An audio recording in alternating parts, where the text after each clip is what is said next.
నీట్లో మంచి ర్యాంక్ రాని విద్యార్థులకు బెస్ట్ ఆప్షన్ సిఎస్ఈఎంఏ కోర్సులు అడ్మిషన్స్ జరుగుతున్నవి. బీజేపీలో నాయకులు ఒక ఆయన అన్నారు ఏంటంటే, విజయశాంతి గారికి ఇప్పుడు కమింగ్ ఎలక్షన్స్లో ప్రత్యక్ష రాజకీయాల్లో పోటీ చేస్తున్నారండి. ఒక పెద్ద పోస్ట్ రాబోతోంది.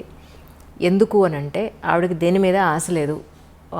వాళ్ళకంటూ ఎవరున్నారండి, మొగుడు పెళ్ళం వాళ్ళిద్దరు తప్ప వాళ్ళకి ఇంకేం కావాలి? ఇప్పుడు వెనకాతల పిల్లలు ఉన్నారు, లేకపోతే ఇంకా పెద్ద ఫ్యామిలీ ఉంది, వాళ్ళ కోసం కూడబెట్టాలి అనేది లేదు. ఆవిడకి ఇంకేం కావాలి? సొసైటీ గురించి తప్ప ఇంకా పెద్దగా ఆలోచించే పరిస్థితి లేదు. మేడం అయితే ఆ పరిస్థితిలో ఉన్నారు కాబట్టి ఇప్పుడు ప్రత్యక్ష రాజకీయాల్లో చాలా డైరెక్ట్గా ఇప్పుడు నెక్స్ట్ ఎన్నికల్లో మీకు ఒక మంచి పోస్ట్ రాబోతోంది అని చెప్పని అన్నారు. ఇది ఎంతవరకు నిజం అంటారు? ఒకటమ్మా, నేను ఏనాడు పోస్టుల కోసం పరిగెత్తిందో తాపత్రయపడిందో నా లేదు. నా ప్రజలకు మేలు జరిగితే చాలు. నన్ను ఏం చేయమంటారు చెప్పండి, నేను చేస్తాను. నా జీవితం అన్యాయం అయిపోయినా పర్లేదు, కానీ నా ప్రజలు 4 కోట్ల ప్రజలు, వాళ్ళకి మేలు జరిగితే చాలు అన్నదే తప్ప ఇంతకాలం ఎన్ని నాకు రెడ్ కార్పెట్లు వేశారమ్మా. మీకు ఏం కావాలో చెప్పండి, మీరు మా పార్టీలో రండి, ఇది ఇస్తా అది ఇస్తా. నమస్కారం కూడా పెట్టాను. నా తెలంగాణ ఇవ్వండి చాలు, ఇంకా అంతకంటే మిమ్మల్ని నేనేం కోరుకోను. నేను నాకు పెద్ద ఆశ లేదమ్మా. డబ్బు అన్నీ చూశాను కదా, ఇంకేముంటుంది? మీరు చెప్పినట్టు నాకేమీ లేదు. నా పిల్లలు కూడా వద్దు అనుకున్నా, అన్నీ వద్దు. తెలంగాణ వస్తే చాలు, 4 కోట్ల మంది బతుకుతాయి చాలు. సో అలా ఉండింది. అండ్ ఇప్పుడు పార్టీ ఏ బాధ్యత ఇచ్చినా అది నా బాధ్యతగా అనుకుంటాను, నా డ్యూటీగా చేస్తాను నేను. అయ్యో అది పెద్ద పోస్టు, ఇది పోస్టు, నాకు ఏమీ లేదు. ఎంత పెద్దది, ఎందుకంటే ఇంకా పెద్దది, హిమాలయ అంత పెద్దది ఇచ్చినా కూడా ఇదే విజయశాంతి, అదే బాధ్యత, అదే సేవ ప్రజలకి. ఎందుకు పిల్లలు లేరు, ఇంక దేనికి నేనేం చేసుకోవాలి? నేను మా హస్బెండ్ ఇద్దరమే తెలంగాణ కోసం అన్నీ పక్కన పెట్టేశాను. సో ప్రజలకు బాగా జరిగింది అనుకో. నా బాధ ఇవాళ ఏంటంటే, ఇంత కష్టపడి తెలంగాణ సాధించాం, 1200 మంది చనిపోయారు, వాళ్ళ ఆత్మ శాంతించాలంటే అసలు సిసలైన తెలంగాణ రావాలి అనుకుంటే ఆ తెలంగాణ రాలే. దోపిడీ తెలంగాణ జరుగుతుంది. ఇది నాకు బాధగా ఉంది. దీని మీద నేను ఫైట్ చేస్తున్నాను. నేను కేసీఆర్ గారు కూడా ఒక్కసారి మేము గుండె మీద చేపెట్టుకుని ఆలోచించండి, మీరు చేస్తుంది రైటా రాంగా అని. మీకు వయసు అయిపోయింది, ఇంకెంతకాలం బతుకుంటారు? కనీసం మీరు వెళ్ళే లోపల మంచి చేసి వెళ్ళాలన్న ఆలోచన మీకు తట్టట్లేదు కేసీఆర్ గారు. మనం ఎన్ని మాటలు మాట్లాడుకున్నాం తెలంగాణ, ఎన్ని విషయాలు మనం డిస్కస్ చేస్తాం తెలంగాణ. ఇవాళ ఏమైపోయింది? మీకు ఎలా మనసు వస్తుంది ఆ అమాయక ప్రజలను మోసం చేయాలని? మీకు దేవుడి భక్తి ఉంటుంది. ఒకసారి ఆలోచించండి. ఇంత అబద్ధం, ఇంత మోసం అండి. ఇంత డబ్బు తిన్నారు కదా, ఏం చేసుకుంటాడు ఆయన చెప్పండి? 1,00,000 కోట్ల పైన మీరు తీసుకున్నారు, తెలుసు అందరికీ. ఏం చేసుకుంటారు? ఆల్మోస్ట్ మీరు 70కి వెళ్ళబోతున్నట్టున్నారు. ఏం తినడానికి ఉండదమ్మా, తినేది ఎంతో తింటాం. కానీ మీరు కొంచెం మారండి. నేను అదే అంటున్నా, కేసీఆర్ గారు మీరు ఇప్పుడైనా మారండి. 2 సార్లు మీకు ప్రజలు అవకాశం ఇచ్చారు. ఆ ప్రజలు వాళ్ళ మొహాలు చూడండి, వాళ్ళని చూస్తే మీకు మోసం చేయబుద్ధి అవుతుందా? మీకు తప్పనిపించట్లేదు మీకు నిజంగా?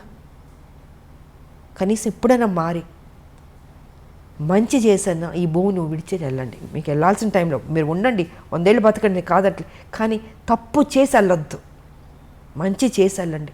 ఉద్యమంతో చేసాం మనం, ఆ చిన్న తప్పు కూడా వద్దు, ఆ రిమార్క్ కూడా వద్దు అన్నది నేను ఆయనకి చెప్తున్నా. నేను ఆయన తీసుకుంటాడని నేను అనుకోవట్లేదు, బట్ నా డ్యూటీ నేను చెప్తున్నాను.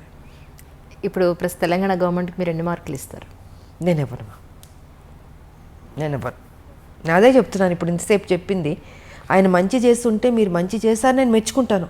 ఇప్పుడు మిగతా నేను బీజేపీలో ఉన్నాను అని కాదమ్మా. ఆయన కేసీఆర్, నేను విజయశాంతి, మనం పని చేసాం, ఉద్యమంలో కొట్లాడాం.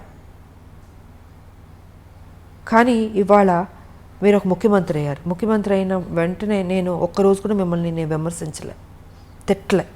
3 ఏళ్ళు మీకు టైం ఇచ్చాను నేను. సరే, కొత్త పార్టీ, కొత్తగా వచ్చారు, బాగా చేస్తారు, ఒక నమ్మకం.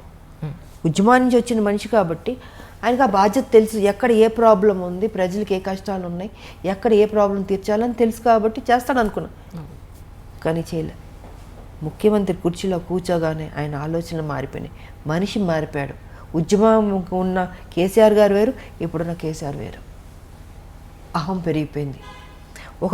ఎవరినో ఒకళ్ళు విమర్శిస్తే దాన్ని అంటే అది మనసుకు తీసుకుంటున్నాడు ఆయన.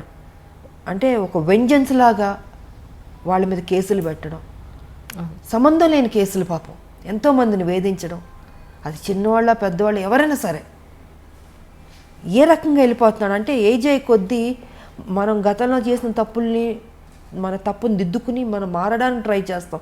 కానీ ఈయన మారతలే, ఏజ్ అయ్యే కొద్దీ ఇంకా అగ్రెసివ్గా, నెగిటివ్గా, హార్ష్గా, క్రిమినల్గా ఈ రకంగా తయారవుతుంటే మరి నాకు ఈయనకి ఎక్కడి నుంచి వస్తుంది ఈ ఆలోచన నాకు అర్థం కావట్లే.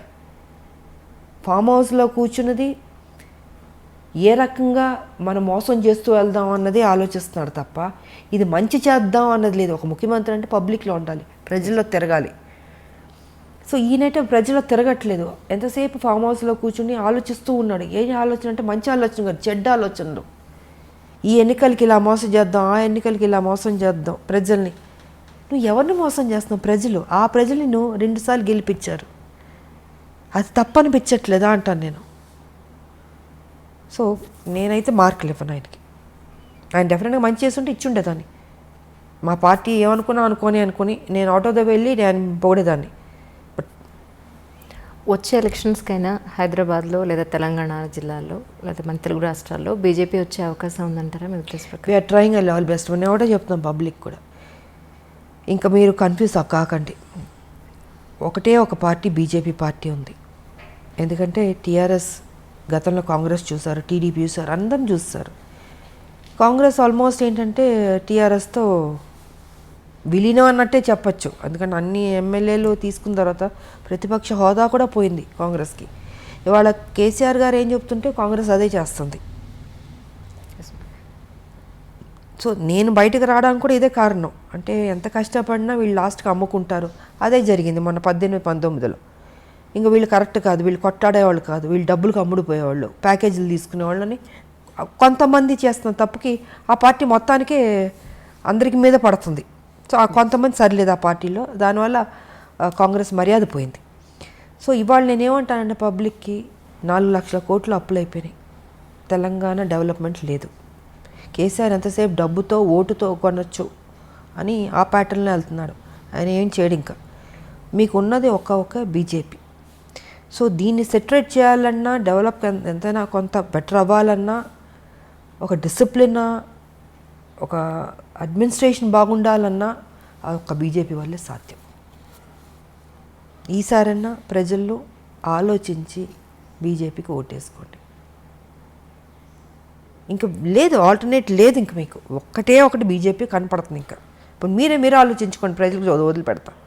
కాంగ్రెస్ ఏం చేస్తుందో అన్ని తప్పులు మీరు చూస్తున్నారు, టీఆర్ఎస్ ఏం చేస్తుందో మొత్తం కరప్షన్ చూస్తున్నారు.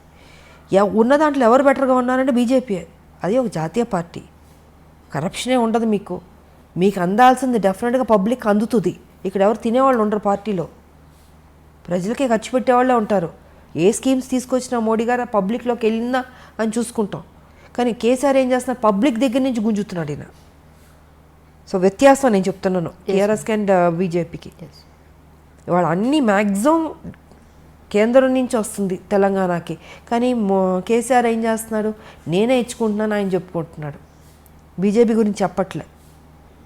సో ఇప్పుడు న్యాయం జరగాలంటే బీజేపీ రావాల్సిందే అన్నది నేను చెప్పదలుచుకుంది. చాలా స్పష్టంగా చెప్తున్నాను. ఓటుకి 2000 ఇచ్చి ఓట్లు వేసుకున్న తర్వాత ఎవరు నష్టపోతున్నారు? మీరే నష్టపోతున్నారు, పబ్లిక్. నా ఆలోచన ఎప్పుడు మీ మీద ఉంటుంది. మీరు ఎప్పుడు బాగుండాలని కోరుకుంటున్నాను నేను. కొట్లాడే తెలంగాణ మీకోసం కదా. మీకు అన్యాయం జరుగుతున్నప్పుడు చెప్పాల్సిన బాధ్యత నాకుంది. నేను అందుకే చెప్తున్నాను ఇవాళ. దీంట్లో ఎవరి స్వార్థం లేదు. చూడండి, ఒక ఛాన్స్ ఇవ్వండి, బీజేపీకి ఇచ్చి చూడండి. బాగోపోతే అప్పుడు మీ ఇష్టం, ఓకే, మా కర్మ అనుకోండి, లేకపోతే వీళ్ళ కర్మ అనుకోండి, లేకపోతే మా కర్మ అనండి, ఏదైనా అనండి, మేము పడతాం. బట్ ఒక ఛాన్స్ ఇవ్వండి.